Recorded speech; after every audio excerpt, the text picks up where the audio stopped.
all the men on the cover look disgusting, not attractive at all. So it's kind of like funny. Secret attempted overtures. Mm-hmm. We'll see. I kind of love those salacious old ones. That's great. Because they are sort of shameless and they reveal the sexism of the time, but also how nothing fucking changes. Yeah. And everybody always wants stories about rich people and stars. Yes. And, We love that celeb goss. We love the hot goss. Yeah. Steamy. Anyway, we'll Should see. have Gable's Men, too. Actually, what's the copyright on this? 88. Oh, God. Bad year. Actually, that's the year of our movie today. Oh, what do you know? Yeah. What a transition. Do you hear something? Hey, Victoria. Hi, Chelsea. Do you know what I could use right now? No. A breath of fresh movie. Oh, right. Mm-hmm.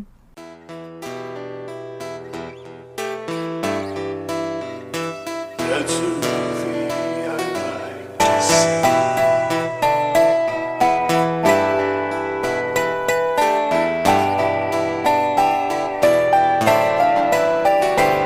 This is a Breath of Fresh Movie, a weekly podcast where me, Victoria Harley, And me, Chelsea Pope. we watch a movie that neither one of us has ever seen before, and then we talk about it. Yep, it's pretty fun. And we talk about whatever we want. Mm-hmm. And that might be anything. Yeah, there may be spoilers ahead. I mean, there will be. Yeah. Yeah. We won't cover everything, though. So you should still watch it. you should still watch it. If you haven't. Yeah, exactly. I mean, my mother is a regular listener, and sometimes she listens to us before she sees the movie. And I'm like, why do you do that? No, don't do that. But she's like, no, it's fine. Yeah. So maybe we're not that spoily. Maybe not. Well, maybe it entices her. Yeah, well, she's just enticed. very nice and supports me Aww. in my efforts here. So thanks. What if she Mom. didn't listen to this episode? What's this one episode she doesn't listen to? I'd live with it. It's fine. Oh, okay. I know she cares. So chill. It's good. I love that. We're all good. This week's I don't like what the hell that was going. Do you know what our movie is this week? Oh, I think. You think so? Because think. I mean, you watched it, right? Yeah. Well, guess what? We're doing the 1988 action comedy Midnight Run. Oh no! Yeah. Just kidding. I watched it. It was great.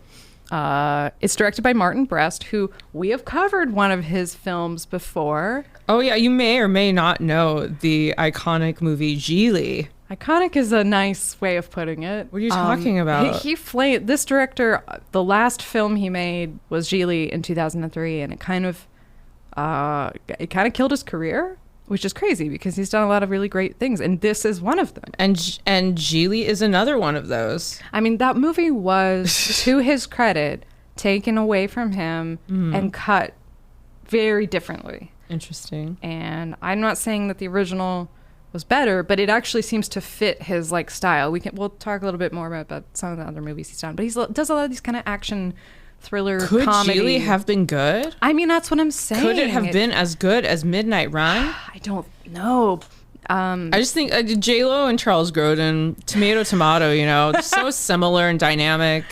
We're talking about a buddy road trip type of movie with a mobster. Ben Affleck, Robert De Niro, you know, he is the Robert De Niro. Yeah, right, of our his time. generation. Yeah. Mm-hmm. No, I would never.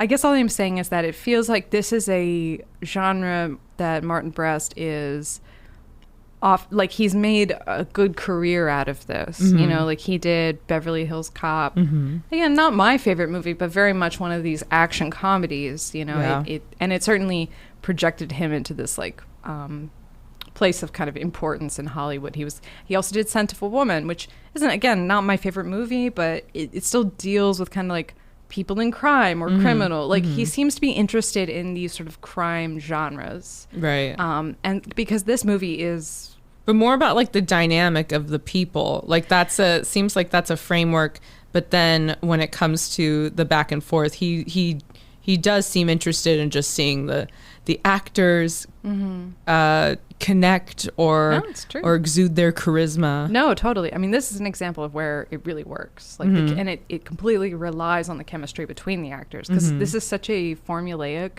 movie. Yeah, it's okay because the performances are nuanced, the characters are unique, they're developed. We learn a lot about their lives and their point of view, and it makes it just good. It's a fun watch because these, and it's not only Charles Grodin and Robert De Niro who are excellent. There's a lot of really great supporting players in this too, which we'll get into.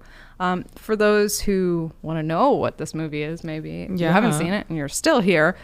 When an accountant is guilty of stealing $15 million from the mob and is bailed out of jail, the FBI and the mob are both after him. Our hero, Jack, an ex-cop, now bounty hunter, takes a job of bringing him back to LA County Jail, for like $100,000. There's more to it than that. But really, it's the issue of, I've got this guy, I have to bring him to LA, and a bunch of people are after us, is kind of the vibe of the whole movie. Yeah, this guy, Charles Grodin, who's the accountant, he's a hot ticket item. Yeah. He's a wanted man. He's a wanted man. And, he's stolen so much money from a mobster that he's not even going to be prosecuted or caught by, these other people. Like, he'll be killed by the mob before that ever happens. Yeah. So, his life is constantly in danger. At any moment, something could happen. Fortunately, the mobsters are kind of inept. Yeah, very inept in this movie. There's a lot of really shoddy gunplay in this. There's some roughness. And the FBI appears to be behind the ball. Like, they're not... This guy, Jack Walsh, Jack Walsh is Robert De Niro's character. He seems to be better at investigating than investigators who work for the federal government. Yeah. That's kind of ultimately what ends up proving to be true. I liked how we were learning just... How did people find people back in the day? I liked a lot of the analog tracking people down, PI stuff. For me, that's kind of just I like knowing how that was done. But forget all of that. What did you think? I want to know your first impressions. What did you think? What did you feel? Well, I'll say I do agree this is a fun movie, and I can see why it has its fans and... so on and so forth. I think it could have lost a half hour. I think it's too long. As much as I really enjoy it. It does go on a bit. I enjoy Charles Grodin, Robert De Niro. They had a lot of fun chemistry. I think in light of the fact that it is such a predictable storyline, it's like planes, trains, and automobiles, but mob stuff, and that's another movie, a hot take. I also wish was slightly shorter sometimes, Yeah. And that's a very, very punchy comedy, whereas this is more I think the funniest stuff for me is when you just have the two of them breathing in a moment together. There's these kind of improvised bits that they do, and that's where the movie really takes off, is when you get to see Charles Grodin and Robert De Niro actually having fun with each other. Yeah. And I care so much less about the mob. Not that all these performances are very good. Sure, I hear you. But the you mob boss, the FBI, Mr. Pants. Yeah. But yeah, that's my take on it. But it was an enjoyable watch, and I do understand why folks consider this underrated. Yeah, it's called the Casablanca of buddy comedies. Oh, okay. And part of that's because I think Casablanca was not expected to be a hit. Gotcha. People, while they were making it, they were like, what is this? What is it going to be? And then it somehow became a hit. So it's similar. My main criticism of it is the music is terrible. It does sort of just come out of nowhere as this very sort of... it's very bubblegummy action comedy music. It is so it's very 80s. It's sticky. It's deep fried 80s, and it's also, there's music in places where we don't need it. Yeah, and because those moments I talked about that work the best for me are a little bit. It's more dry. It's more wit, as opposed to it being this action-packed thing. There are definitely physically funny moments. There's physical comedy in it, but the music does give it this vibe that it almost is gonna be like a planes, trains, automobiles that level of That's insane another movie. Physical. Yeah. And Tradesmen and Automobiles, another great movie that has very bad music in it. Yeah. For the most part. There's a few... Of its time. Yeah, there's a few... the whole mess around scene is great with John Candy. That's an exception. But no, I'm with you. And I also completely blocked this out, I guess. I watched this twice. And it was like, oh, Danny Elfman did the music? Yeah, I was surprised. Surprising, Yeah, I was 'cause it's surprised when I found that out. So, I'm sorry, but I'm sure people worked really hard, and Yeah. it's very evocative of its time, but I really feel this movie deserves to be rescored. Yeah. I really believe that. Like, that's my take. I'm not opposed to that. Like, because I think I think your take is valid, and it doesn't match. I think what it is also is like, forget the aesthetics of it. It doesn't match the tone of the movie. Like what you were just saying about the dryness and the improv. It's like, this should be a lighter touch. This should be like a cooler. And you expect it to be more like jumpstart slapstick. You expect it almost to be more high octane, silly, because of how big the music is, big and kind of silly, winky the music seems. And like also just some at times, like the way it was mixed against it's so loud. It's like so dominating. Oh yeah, that was definitely a problem. I did turn it down a little bit. I hate and so many movies are like this too. You have to keep turning it down and back up. This is gonna be one of those for you. There are a few moments with Grodin where he's working in a lower, quieter register, and you want to catch all that. And I do put captions on a lot of things. I had to do it for this one too, especially because that dialogue is so rapid fire. Rapid. It's kind of. I didn't for this, but it was like one of those. I tend not to with comedies just because it often breaks the joke unless the closed caption. You don't read ahead on it. I can't help it. Well, for what it's worth, some of the captions are not to drag the Criterion. Not super accurate. Yeah, it's a little bit off here and there, but it's certainly. There are times when you can tell the person was just like, I'm not doing all that. Yeah. Or sometimes it's inaudible, and I'm like, I know what they said. Yeah. That wasn't inaudible. You just didn't try. Well, like with the whole opening sequence, there isn't really a lot of dialogue, and so there was no caption. I didn't know if I had them on, and then suddenly someone spoke, and then like a beat later, they popped up. And I was like, That's this weird. is a little. That's a little. So it was a little bit of a pace thing. So a little feedback then, just a little feedback for the Criterion. All the negatives aside, though, still a lot to like about this. This is still an incredible movie. Like, we're being really, we're just getting this out because the rest of this is going to be about how much awesomeness came out of this. Oh, for sure. I think just like a first impression, though, and this is quite literally at the beginning of the movie. Yeah. There's this, I'll call it a gag, where Jack is he's using his using a lockpick kit. He drops part of the kit on the ground, then a shotgun blast comes through the door above him while he's bent over, picking up the tool. And it just reminded me of Arrested Development and like that hot cop scene where Job is like dressed like a police officer. He's got the little boombox and he's at this motel and he like pounds on the door. He's like, boom, boom, boom, police, open up. And he bends down to like open up his kit and like the same thing happens. Like a shotgun blast just like through it. And he's like, he backs away real slowly. It made me think, I began to realize from that moment on that like, this movie's in the DNA of a lot of other things. And although it is formulaic, and this certainly is not the first buddy comedy, it's not the first action comedy combo, it's not the first road movie where two people, like Odd Couple, you know, but these actors and their characters are unique, and it's like so worth it just for that.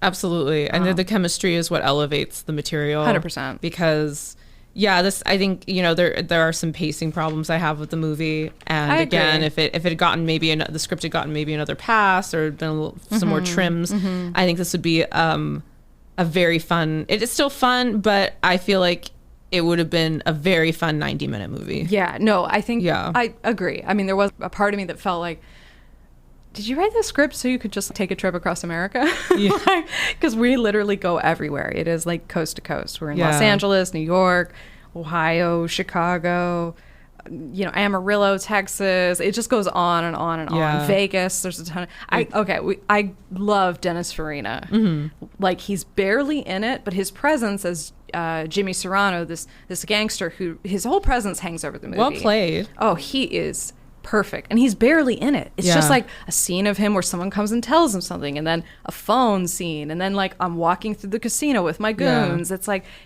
he probably only had like a day or two of shooting, but he's so present like in everything, and I love how many lines that guy delivers in this strangely brutal way. Like, Yeah, you he's know, intense. he's so He's intense. very intense. And I feel like the people who made Snatch watched this movie and were like, let's just recreate that character again, because I don't know if you saw that movie, but he's basically the supercut guy. He's like the one American who, like, every time he has to fly over to Britain to go deal with something, there's this great like kind of cut of him on a plane knocking back 2 pills with a drink, and like, you know, it's like, oh fuck, I have to do this again.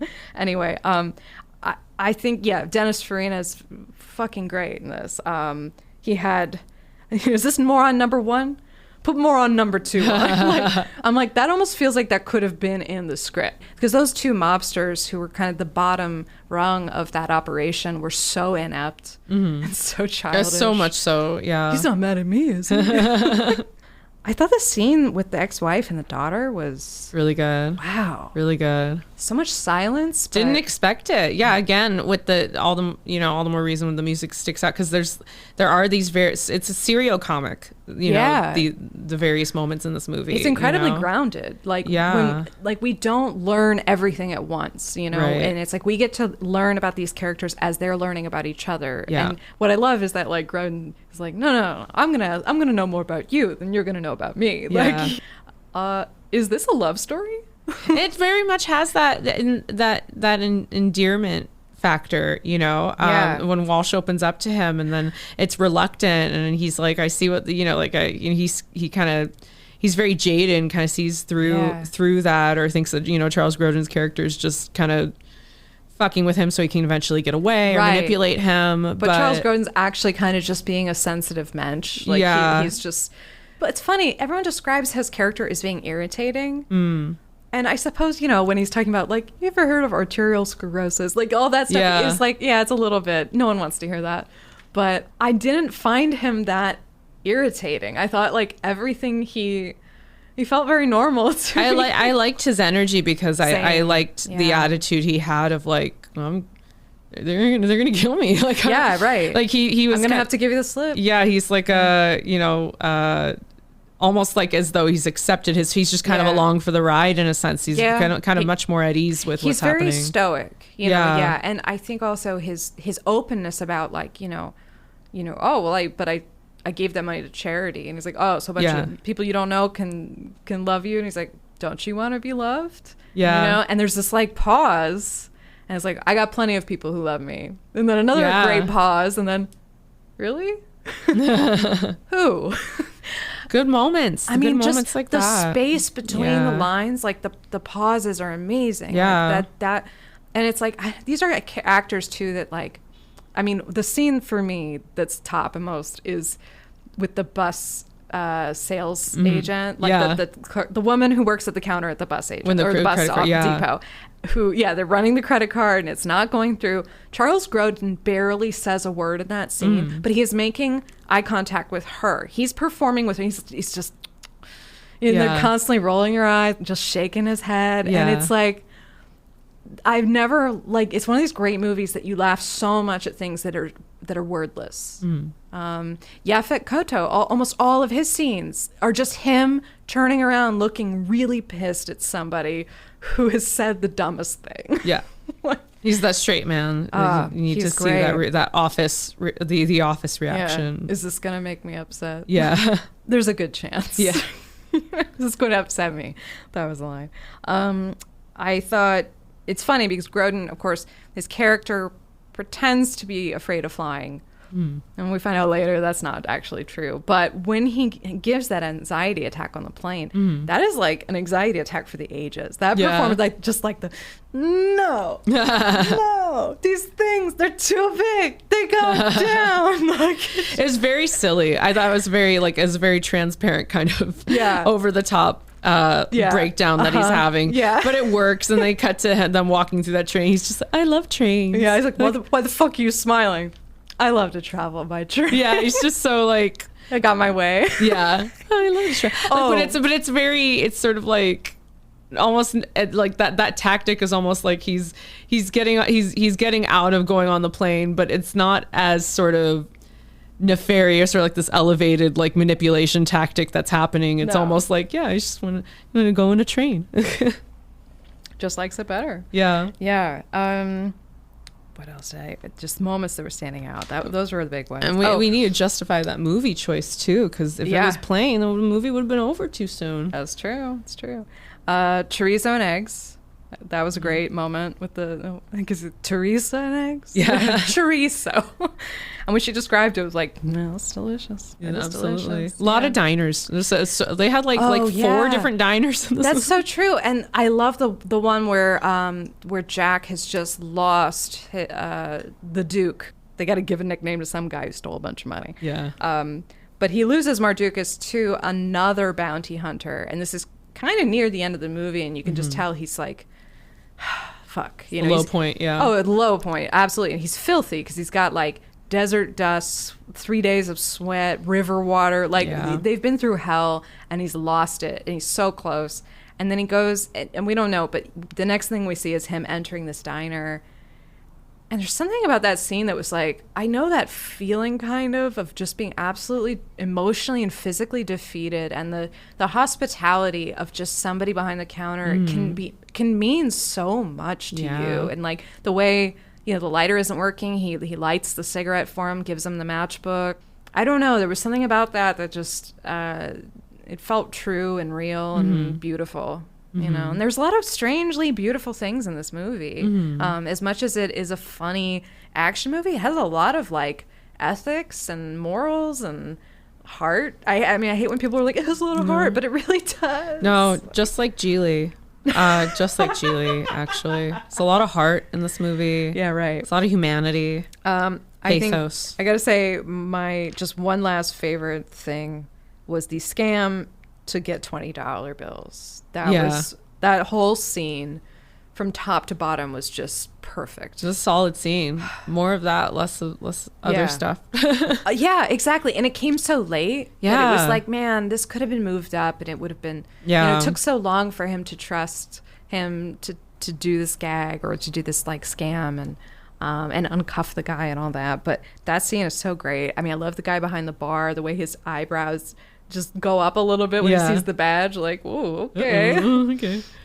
Litmus method. Yeah. And that's such a great. Well, I learned that Grodin was allowed to improvise, and that was one of those moments where you don't know what he's going to say. You feel that from the other actors. Yeah, he's what like, is he going to do? litmus method? Like, yeah. Oh, okay. Yeah, but that's right, totally appropriate for the scene because they're improvising together in this. We don't know what this guy's going to do. Yeah. The other scene that similarly Grodin was invited to improvise and truly like you need to emotionally break the other actor to make this feel real was that scene in the train car where, you know, he's like, I'm just talking to you for the rest of the trip and they're not talking. So Grodin starts doing both parts, you know, where are we going? Shut up. What, can you uncuff me? Shut the fuck up. Yeah. And then he starts asking about like, what about those? You ever fucked an animal? That's like such a great scene. Yeah, like or whatever he says about like there was some, you remember those chickens? He finally warms up. He's like, a couple of them look good. yeah, exactly. And the way De Niro breaks and participates in the joke, it's like it makes it real. It makes it feel the emotion of the movie or the moment is real. You know, and also just God, if you're lucky enough to work with Charles Grodin, why wouldn't you let him improvise? Like, right. Look at me like a human boy. Look at me like a human boy. We know he can do it. We know he can do it. We mentioned Yaphet Kotto. He plays the FBI, the lead FBI agent in charge of trying to find this guy, Alonzo Mosley, who we hear his name is a lot because Jack steals his identity, and his real name is Mosley. Alonzo. Yeah. It's great. I'm Mosley. Philip Baker Hall. We talked about Dennis Farina. Tom Irwin, I don't really care a lot about, but he was the dad in My So-Called Life, which I happened to see. So, I love Mary Gillis. On the noggin. Yeah, Mary Gillis was great. She was the bus ticket clerk. Of course, Joey Pants. Joey Pants is Eddie Moscone. Yeah. John Ashton played Marvin, the other bounty hunter, who was disgusting but very funny. Mm-hmm. I mean, that like smoking or non, like take a guess. Yeah. He's just like brimming with smoke and filth. And Fran Brill as Dana Mardukas, the wife of Charles Grodin's character. She was a puppeteer on Sesame Street. Oh. She was like very much involved there. So nice. Yeah. This began as a script developed by the director and George Gallo, who based this character of Jack and Duke, he based it really on his own parents, I guess, and the way they used to fight. He thought it was really funny. I said, my father was very emotional, whereas my mother was far more calculating. She would let him talk and lead him down alleys, then strike like a cat. Nice. And that kind of does happen. You know, the whole like, did she hurt you? Yeah. Yeah. Like, are you okay? And like, no, it's fine. It's fine. But you said she hurt you. No, I didn't say that. Like, no, you made me say that. You know? You're a grown man. You're in charge of the words that come out of your own mouth. De Niro was, it was funny because, okay, so this movie started out at Paramount, and this was Martin Brest. It wasn't his directorial debut, but it was his first time as being the producer of the film as well. And that became important because although De Niro was certainly regarded as like the greatest actor of his generation at this time, he wasn't yet seen as like a box office draw. Like he wasn't seen as this big glamorous movie star, which is just crazy. But De Niro really wanted to do comedy. He'd just done The Untouchables, and he was interested in showing people that he could do more than these tough guy roles.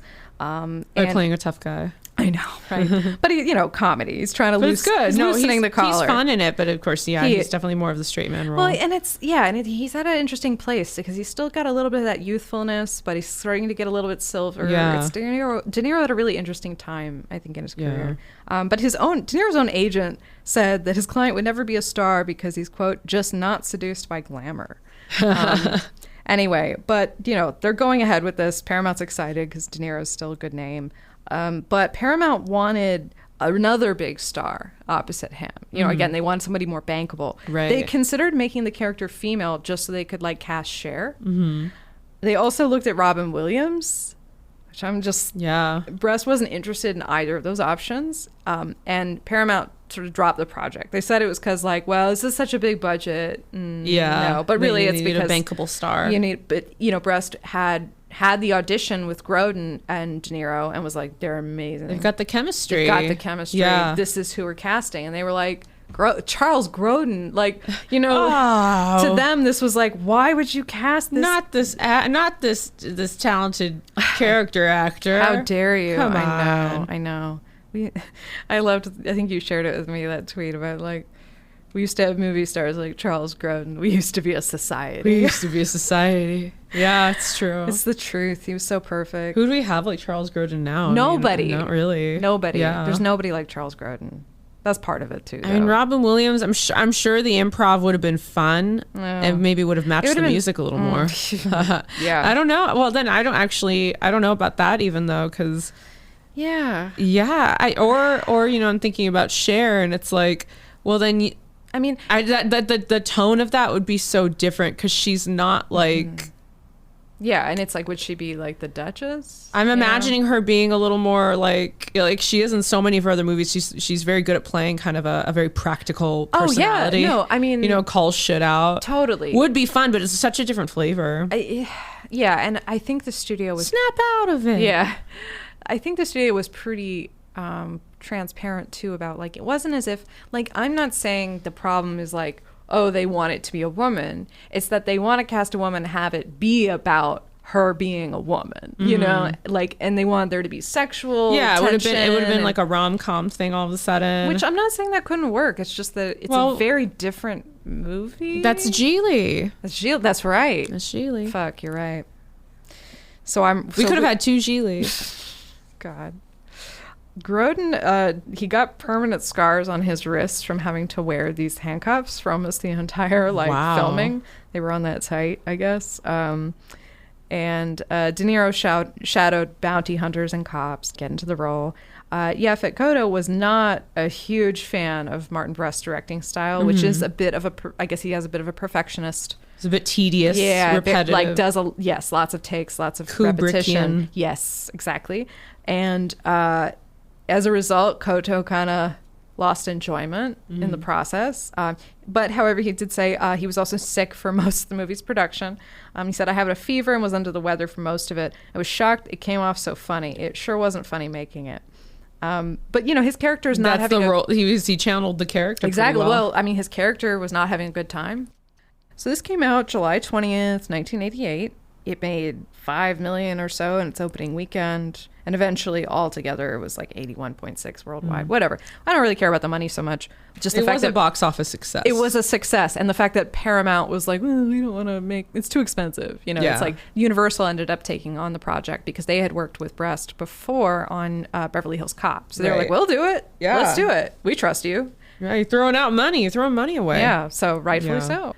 Roger Ebert was very impressed with Charles Grodin. He kind of pointed out that this guy has been in about as many movies as Robert De Niro, has been working around the same time, and yet, quote, never received the recognition he deserves, maybe because he often plays a quiet, self-effacing everyman. He is every bit the master's equal, and by the master, it's De Niro. Rolling Stone said De Niro and Grodin's energies are perfectly mismatched, the former tweaking his famous alpha male persona just enough to get laughs, the latter neurotic and deadpan, turning his fundamentally annoying nature into a weapon.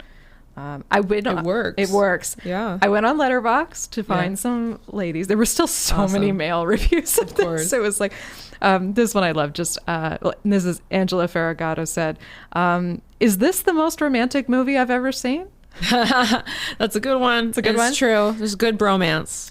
Very good bromance. And another from a woman named Madison. Imagine, okay, someone's getting shot. Helicopters exploding. Danny Elfman. Y'all are gonna love this. Cue the 80s jazz music. That music. I'm sorry to belabor it. That's 3 out of 6 of the pages that Victoria's holding it's just right how now. bad the music is. Yeah. Finally, from the New York Times, Vincent Canby said, the perfectly serviceable premise of Midnight Run, which might have remained a perfectly forgettable action comedy if somebody hadn't had the inspiration to cast De Niro and Grodin in the leading roles. Well, that somebody is Martin Brest. Let's give credit. So, I mean, he has a good eye for talent. Oh, absolutely. I just, at the same time, though, had it not been such strong performers, I don't know if I don't know if the script, again, I think even more forgettable. It's already underrated. Yeah. Well, and, it's funny. It's been on the Criterion this month, being August 2022. And I've seen a lot of Twitter, not Twitter discourse, but I follow all the little cinephile shit. So people have definitely been talking about so glad to see this on Criterion. It totally deserves this treatment. It's such a classic. It's so good. Right. And it's rewatchable. It's just as good, 30 years later, or it's a fantastic piece of work. And Charles Grodin, we just did not appreciate him enough. He should have been in so much more. Truly. It hurts my heart. I mean, at least we got Clifford. We got some things. We got some things. And although I'm, loath to direct people toward Louis C.K.'s work, I mean, he was a character in that show Louis. Yeah. He was the doctor who lived in the building, and I think one of the greatest things he ever said was just he has a 3-legged dog he's taking out for a walk, and he's like, how many legs does this dog have? He's like, 3. He's like, no, enough. Look at his face. He's totally unaffected, doesn't care. He's just gonna keep going.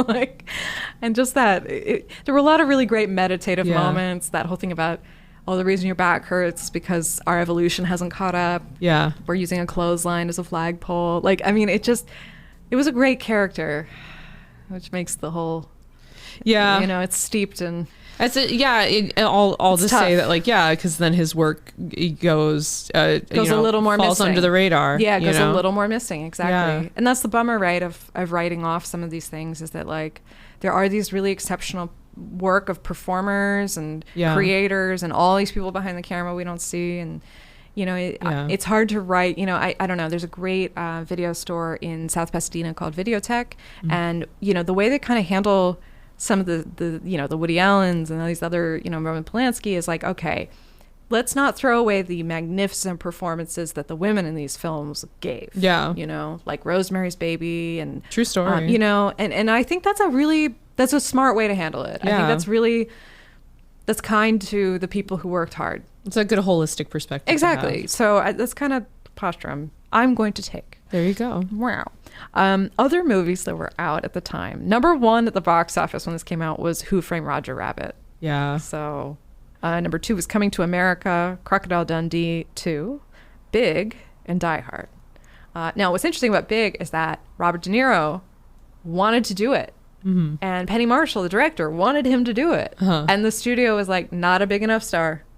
So they gave it to Tom That would have been Hanks. such a different movie. I wonder. He could have done it. I know. I'm sure it would have been good, but it just would have been a I know. totally different flavor. I feel Totally like. different. But it's just interesting when the studio like makes a call. And Yeah. in this instance, right, like the director fought to preserve or had the power to preserve that. Let's say that, Right. you know, I don't know the whole story about Big and Penny Marshall and Tom Hanks. Obviously people love Tom Hanks in that movie. It's Yeah, like yeah. I mean, it's you know, that's an extremely iconic movie. incredibly, but it's like A lot of interesting to iconic think movies that around that time. I can see even more reason as to why this would fall below the radar in that time. Oh my God. In spite of its success. Yeah, It's and a lot of juggernauts. And those are just what was big at the box office. Some other movies that were just out at the time were things like Beetlejuice, Bull Durham, A Fish Called Wanda, Cocktail, Willow. Willow was out. Good year for movies. Rambo 3. Just saying. All right. I don't know. I don't. Just saying. Willow. Willow. Yeah. Stop. You. I mean, had I think Willow. Beetlejuice is... Yeah. Wow. Something I Danny love. Elfman again. That's true. He did better on He that. put had his- it all into Beetlejuice. Put and it all then- in- yeah. And then he was, oh wait, I got this other project, Midnight Run. Oh shit. Oh, what is it? What is the log line? Action comedy. All right, here we go. That's good, right? That's good, right? That's good. That'll work. That'll work. Yeah, it's bad. It's so bad. In 1994, Midnight Run it's never had a sequel, although people have always talked about it. And of course, now Grodin has passed, so and De Niro's quite aged. But in 1994, it was adapted into 3 TV movies. Oh, Don't recommend. don't make it longer. Yeah. Don't make it longer. I know. Come on. It was like after Midnight Run or so. I don't know. They're It was- doing like the Richard Linklater version. Exactly, of before Midnight the Run. Midnight. Yeah. God And damn. it goes full rom-com. Before Midnight Run. That's like That's funny. That's a smashed up.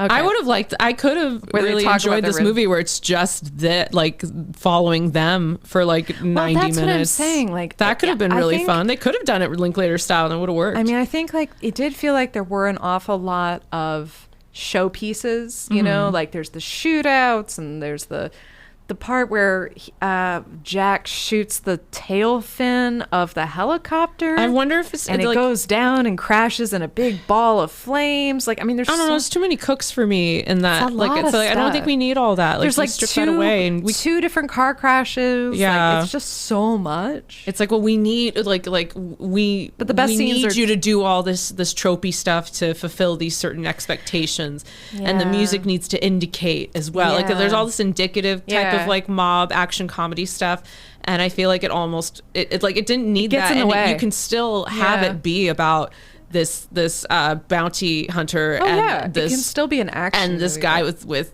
multiple hits on him. Like, it can still be that, but then we could just have followed them. Yeah. And then occasionally they run into this person, and then we get this, Yeah. oh shit, they've got this person Yeah. on them. I mean- and they get away. Oh shit, there's this person. Yeah, Like, and it's not as if those scenes with the mob and the FBI in their own areas are.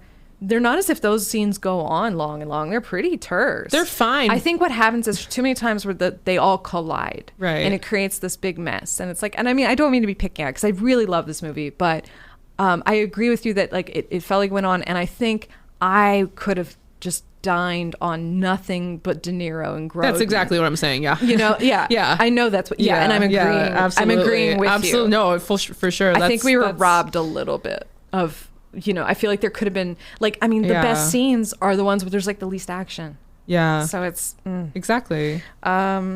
also okay. So I mentioned there people have long wanted a sequel. Evidently, I don't know what stage this is in, but in 2021, a development for Midnight Run 2 was announced.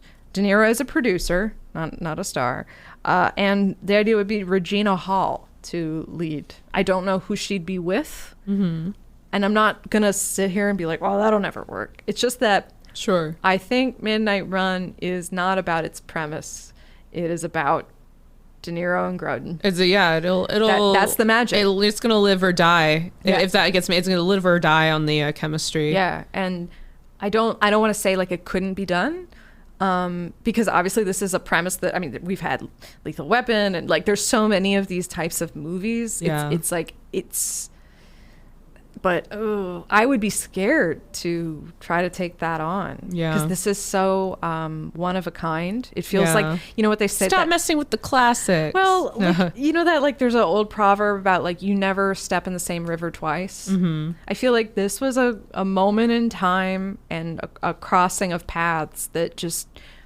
it's just one of a kind. Yeah. Like you can't replicate that. You can try, but you're never going to recapture it. You know, it's just... Unless you're Gigli. Yeah. I mean, that's why it's a movie. That's why the movie is a gift, because it captured that moment. Yeah. That's why it's like, that's why we love it. That's why we want to watch it. So I don't know. I think adaptations and remakes are totally fine. But I think you really, I just think that I think we'd all be served to, well, I don't know. I wish more and more people were writing for the screen. Because, you know, if you take a glance at like the movies listed, it's often like something that's a sequel or something that's a reboot or a remake, or it's part of the MCU. And it's just sort of like, there's nothing, like everything is adapted from some sort of material or is taken from a book, or a book is turned into a series, or a movie is turned into a series. And I'm sure you saw that clip that's been going around on Twitter from Hot Ones with Matt Damon talking about the fall of like of why there aren't these sort of like mid-budget types of movies that he used to be all about being a part of, and the idea that unless something is going to be like an immediate bankable blockbuster, which is with all these IPs, you know, why do we have 1,000 Star Wars things and Marvel things, you know? No, it's true. When I looked, you know, whenever they don't want to take that risk. Yeah, when we do these and we look at like what were the other movies, it's like, oh, this is a healthy ecosystem of movies. There's like little ones, there's big ones, there's kids movies, there's stuff that's crossover. Like we have like a monoculture going on right now. I feel like we're starting, thankfully, to see some pushback on that. I think absolutely. That's a big reason why. Every week we talk about it. Yeah. You know, we're like, it's happening. It's happening. No, but like we're starting to see, like, hopefully, I think culturally the tide will start to shift away from that. I don't know. Trying to be part of that. It is trying to be part of that. It is such a David and Goliath type of thing. Yeah, but you know, that's the thing though, is like power.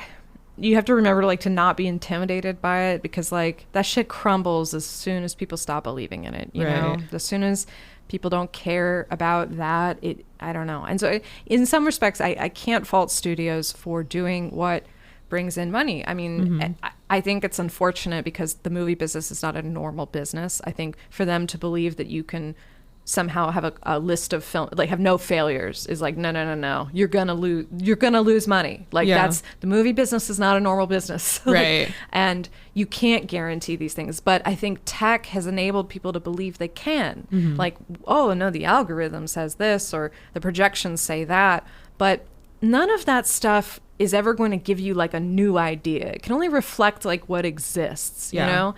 And I have so much more faith in like the little brains out there doing like their strange brainy stuff. And I don't know. There's a lot shifting, there's a lot changing, and I don't know. It means it could change for the good just as quickly, I think, as much as things can change for the bad. So at least that's me trying to be optimistic. But buy your Blu-rays. There you go. Get your physical media while you can. Get your physical media.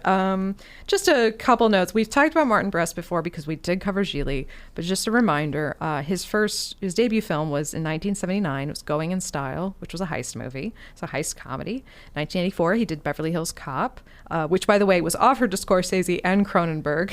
They both said no. He was Cronenberg? Yeah. He was the initial director of War Games, but got into a very heated argument with producers and was fired, so he was replaced. And then in 88 came Midnight Run. He actually appeared as the airline ticket agent at near the end. He's uncredited, but the whole like smoking or non, that was him. He did Scent of a Woman in 1992, Meet Joe Black 1998, and then Gigli in 2003, and that was that. Also, I got to mention that because of this perfectionist quality, the Kubrickian kind of, which is maybe not great, the crew of Midnight Run quit after 5 weeks. Wow. So they had to hire a whole new crew. So Good thing it made its money back for sure. Yeah. All the people you But it's interesting that does seem to jive with what Yaphet Kotto is saying about how like this just got tedious. That can get tough too, especially when you're making a comedy like that. That'll affect the energy. So hell, it will. Yeah. And testament to Charles Grodin and Robert De Niro's abilities and professionalism to be able to find humor. No shit. And still have chemistry under those circumstances. Yeah. No, very professional. And I mean, it's possible too that, you know, the director was very much interested in them and their chemistry. He may have been neglectful, you know, of others. Oh, for like sure. That definitely happens. Yeah. Who's your best supporting player? Best supporting player. It's a great question because there's so many. The thing is, everybody does a great job, and at the same time, they could have like kind of all gone away. That's my another hot take. Hot take. But I think based on like just the context of enjoying him in The Matrix, I like Joey Pants. You know. He was dressed great. He's very well styled, like as a schmucky type of dude. When I was watching the comb over, when I was watching this with people, I was like, before I moved to LA, if I had watched this, I would have looked at him and been like, this is ridiculous. Yeah. But I'm like, no, he's dressed like an LA bail bondsman. Yeah. He absolutely has that vibe. Like, there's something about LA that allows you to dress a bit more like an asshole, and not be have it not draw comment. Sorry, but anyway, Joey Pants. I just wanted to. Oh, yeah. What were you saying? That's all I had to say. Yeah. I didn't derail. Good. No, not at all. Have you seen any suspicious characters around here? Nope. Do you live around here? Yep. It's these moments. These little moments. They're so good. And Charles Grodin, I heard somebody else like when he passed away, I listened to his podcast that was doing a tribute to him, and one of the things they sort of were pointing out was like he knew what he was doing was funny. Yeah. And he didn't need any reassurance from anybody. Like he was just like, no, I know. I'm in control of this.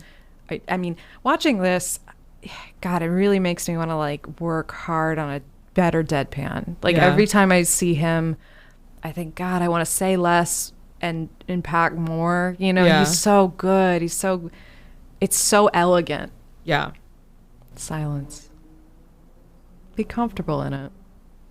I'll tell you my best supporting player. Sounds great. I think I kind of already tipped it when I said Mary Gillis, the woman who was working at the bus stop selling them the tickets. Just run it again. No. Do you want us to call the FBI?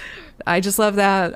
It was a good, it's funny. Last week we were talking about Edie McClurg. It's like, again, this trope, right, of the customer service rep behind the counter being this like obstacle. Yeah, an obstacle because they are so part of another world. Like I recently for the first time saw The Killing, which is an early Stanley Kubrick movie, and one of the most tense scenes happens near the end in an airport, and it's dealing with like this perfectly like, okay, that's no problem, sir, we'll just change your flight to blah blah, and it's like no, and it's I love the way that like, people have to run into the wall of bureaucracy or the and deal with a representative. You know, it's combat. It's like it's social combat. So yeah, big shout out to her. But, I also love Dennis Farina. I don't want to see you two alive again. Unless, he's so brutal. And I'm going to put this phone right through your head. Stab you in the heart with a pencil. I don't know. I believed him. Also, I love at the end, there's a scene in the airport where he shows up and he's in that immaculate white suit. And, Jack is filthy. I mean, he's the kind of person that if you saw him at the airport, you would look away. You would pretend like you didn't see him because he probably smells disgusting. He's covered in dirt. Yeah. And there's a comment made about it. I love the continuity of that. Like everyone stays dirty, and Farina, who plays Jimmy Serrano, comes in and he's in this immaculate white suit, white tie, white shirt. And there's this really, in costume design, villains are always dressed really well, and villains often wear white. Like that's like we love it's a status flex. Yeah. Like it's a little terrifying and intimidating when someone's dressed really well. Right. It's like, ooh, shit. Like I'm scared of you. So it was just a great, little moment. This movie works on a lot of different levels, I guess is all I'm trying to get at. would you watch it again? That's a great question. I would have it as a casual watch in the background. If it was on, I would like, if it was on at a party, I'd start watching it for sure. I mean, there's a lot of great moments, and I'm really glad to have watched it. I don't think I'm gonna like rush to rewatch it. Fair. Also too, just like in general, road movies are a tough watch for me. I find them a bit tedious. Really? So, yeah, oh, okay. yeah. But that's not to say. I mean, I'm someone I like planes, trains, and automobiles. I would like. So I feel that tedium and frustration. I'm overly empathizing with the straight man in these movies. Just like, God damn it, are we there yet? I mean, that's fair, and I think that's part of what makes road movies great is that like if you like them, you like them. Yeah. You don't. Yeah, you know? but it's often scenes of adults who end up acting like children. Yeah. Because the stresses and the things just break you down. You know, the whole like, I'm not talking to you for the rest of the trip. Like, yeah. That felt like such a test patience. Yeah. Yeah, absolutely. And I hear you. So I mean, maybe you're empathizing and you're just like, I don't want to be stuck in this car with these people. There's something to that. Yeah. And I mean, I won't sit here and say like I love every road movie, but I kind of like them. So for me, this was, I would watch it again. I did watch it again. With other people, and I think it was fun to watch it with people who hadn't seen it. This could be more fun as a social especially experience. Because like knowing what was going to happen, what Charles Grodin was going to say, and how the scene was going to go, it was just a delight to watch it you again. turn to your friend, you're like, it wasn't funny. I was just like, oh, this part's great. The part where Robert De Niro's whipping up a quick forgery on the flight, and there's that kid sitting next to him who's just looking at him doing it. He's like, how does this look? He's like, pretty good. It's great. You can email us at abreathoffreshmovie@gmail.com. We're also on social media. You can find us on Instagram, Twitter, Letterboxd, all those places at Fresh Movie Pod. You can also follow Chelsea. Yeah, I'm on Twitter at Chelsea the Pope. Mm-hmm. Yep. Just that. Okay, cool. No worries. And I'm on Twitter at Criterion OOC. Dope. Thanks for listening. Tell me how much you hate the bear, and I will send you a sticker.